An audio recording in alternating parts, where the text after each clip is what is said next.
शिवम, स्वागत करता हूं अपने YouTube चैनल शिवम ट्यूटोरियल में। दोस्तों, आज AICTE है, all India council for technical education, उन्होंने एक न्यू स्कॉलरशिप को लॉन्च किया है।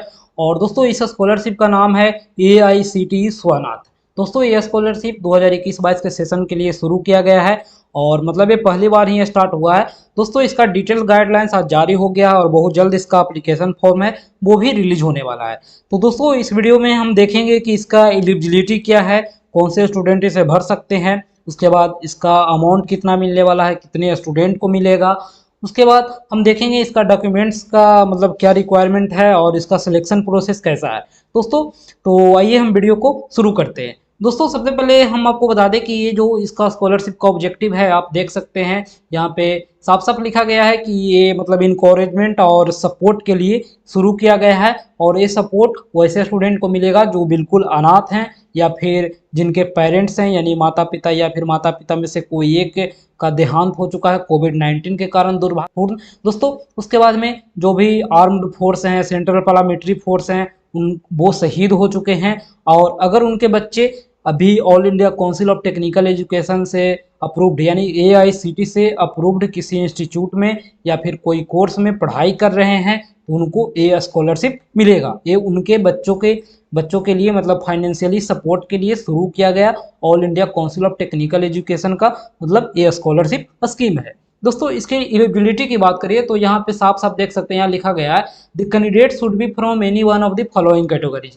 यानी स्टूडेंट कोई एक कैटेगरी से होना चाहिए। यहाँ पे देखिए, यहाँ लिखा गया है ऑर्फन, यानी बच्चे या तो अनाथ हो या फिर यहाँ देखिए either or both parents died due to covid, या तो उनके दोनों मतलब माता पिता हो वो मतलब कोविड-19 से उनका दुर्भाग्यवश निधन हो गया है या फिर कोई एक का भी निधन हो गया है। उसके बाद बताया गया है bird of armed forces and central paramilitary forces शहीद, यानी कि आपको मतलब यहाँ बताया गया है कि जो आर्म्ड फोर्स हैं या फिर सेंट्रल पैरामिलिट्री फोर्स हैं वो शहीद हो चुके हैं तो उनके बच्चे को ये स्कॉलरशिप मिलेगा। दोस्तों, यहाँ बताया गया है कि फैमिली इनकम 8 लाख से ज़्यादा नहीं होना चाहिए, पर एनम यानी सालाना यानी वार्षिक आय 8 लाख से ज़्यादा नहीं होना चाहिए। उसके बाद में बताया गया है the candidate should be currently studying in AICTE approved institution and course eight degree diploma level in regular mode, यानी कहने का मतलब है कि यह student all India council of technical education से अप्रूव्ड किसी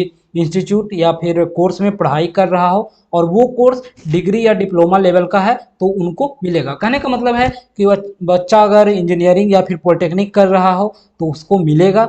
और दोस्तों, ये all India council of technical education से अप्रूव्ड इंडिया के कोई भी इंस्टीट्यूट गवर्नमेंट प्राइवेट कहीं भी पढ़ रहा हो तो उनको इस स्कॉलरशिप का लाभ मिलने वाला है। उसके बाद देखिए, यहाँ पे नंबर ऑफ स्कॉलरशिप बताया गया है तो मैक्सिमम 2000 लोगों को स्कॉलरशिप मिलेगा। उसमें से 1000 जो स्टूडेंट होंगे वो इंजीनियरिंग वाले होंगे और 1000 जो स्टूडेंट होंगे वो डिप्लोमा वाले होंगे, उनको हर साल ये स्कॉलरशिप मिलने वाला है। दोस्तों, उसके बाद अमाउंट ऑफ स्कॉलरशिप देखिए तो अमाउंट में बताया गया है कि 50,000 रुपये पर साल दिए जाएंगे।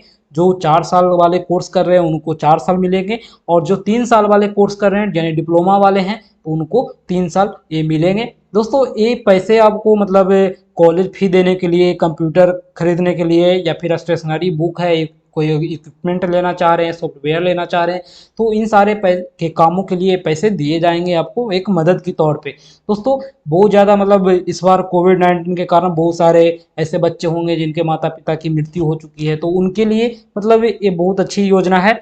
और आप देखिए, यहाँ पे बताया गया है कि in case of a student is currently studying in second, third and fourth year at degree level the duration of a scholarship will be reduce to 3 to 1, यानी कहने का मतलब है कि जो स्टूडेंट अभी सेकेंड ईयर में पढ़ रहे हैं तो उनको 3 साल ही स्कॉलरशिप मिलेगा। मान लीजिए अगर कोई बच्चा इंजीनियरिंग कर रहा है और सेकेंड ईयर में है तो उनको सेकेंड ईयर, थर्ड ईयर और फोर्थ ईयर इन 3 साल स्कॉलरशिप मिलेगा। उसी तरह से कोई बच्चा अभी थर्ड ईयर में है तो उनको थर्ड ईयर और फोर्थ ईयर 2 साल स्कॉलरशिप मिलेंगे और जो फोर्थ ईयर में है उनको 1 साल ही स्कॉलरशिप मिलेंगे। उसके बाद में यहाँ बताया गया है कि जो बच्चा अभी डिप्लोमा कर रहा है और डिप्लोमा के सेकेंड ईयर में है तो उनको स्कॉलरशिप 2 साल मिलेगा, सेकेंड और थर्ड ईयर। उसके बाद में जो बच्चा अभी थर्ड ईयर में है उनको बस 1 साल ही थर्ड ईयर स्कॉलरशिप मिलेगा। यानी कि कहने का मतलब है कि आपका जो अभी करंट सेशन बचा हुआ उन सारे सेशन में आपको स्कॉलरशिप मिलेगा।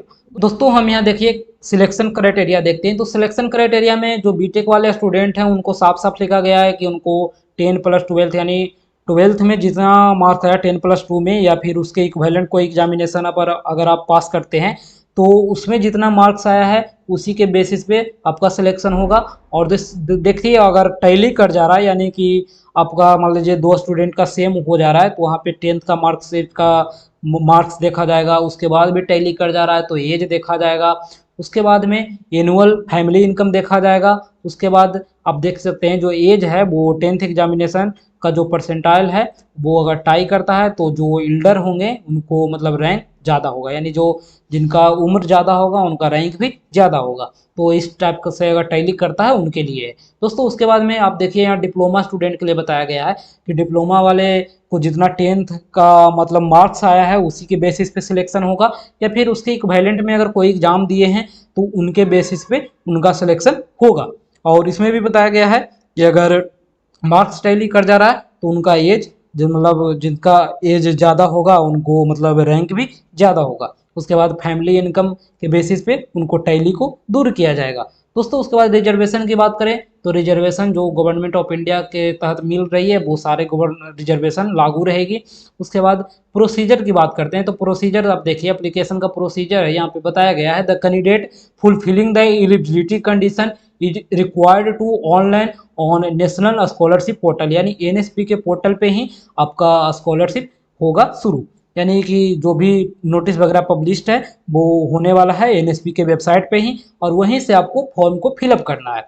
उसके बाद बताया गया है the host institution where the candidate is studying will be required to verify the online application, या और जो भी कैंडिडेट अभी जहाँ पढ़ रहे हैं उनको वहाँ से एप्लीकेशन को वेरीफाई करना होगा ऑनलाइन। तो ये इंस्टीट्यूट का काम है वो आपको कर देंगे। उसके बाद बताया गया है कि department of education of respective state will verify these application as second level of scrutiny, यानी जो डिपार्टमेंट ऑफ एजुकेशन है वो हर स्टेट का उस एप्लीकेशन को सेकेंड लेवल पे वेरीफाई करेंगे। उसके बाद ये स्कॉलरशिप अप्रूव्ड होगा तब जा करके मिलेगा, जैसा कि और सारे स्कॉलरशिप में सेम प्रोसेस को फॉलो किया जाता है।